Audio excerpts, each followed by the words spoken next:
الأمين العام الولائي للمنظمة الوطنية لتدعيم روابط المجتمع المدني، يعني في إطار التضامن والتكفل، يعني سواء بالمعوزين أو يعني فيما يخص نقولوا دار المسنين. أيضا اليوم المنظمة تكفلت يعني أولا بإفطار جماعي بالتنظيم والتنسيق مع مديرية النشاط الاجتماعي والتضامن لولاية عنابة.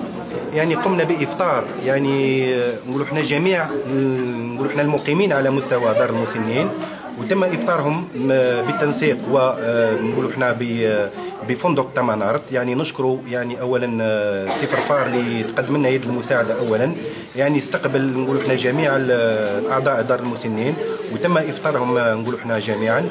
يعني يليه درنا ختان جماعي، يعني تكفلت ايضا الامينه البلديه حموشي راضيه بالختان على مستوى المستشفى العمومي لبلديه الحجار. يعني تم نقول احنا بختان اكثر من 35 يعني معوز. واليوم يعني قمنا بالحفل هذا نقول احنا على شرف تاعهم.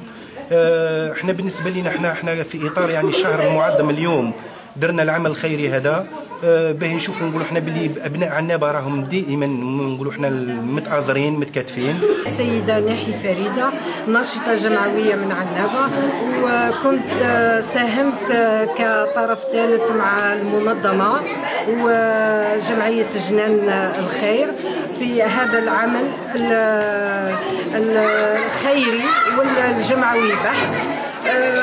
وكان نشكر بهذه المناسبه نشكر كل طاقم مستشفى الحجار وعلى رأسه المديرة. أشكركم حضوري اليوم في المشاركة في هذا العمل الخيري بصفتي يعني طبيبة، يعني لأساند زميلتي فريدة ناحي في هذا العمل الخيري. يعني نشوفه أنا هو عبارة عن عمل يعني متكاتف يبين روح التآلف بين المجتمع المدني. العمل تاعنا يعني مش غير في المستشفى، يعني يكون حتى نساعدوا حتى خارج يعني المستشفى. السيدة وفاء قوسمية أذكر طبيبة وكذلك وناشطة جمعوية. شكرا لك. شكرا لك.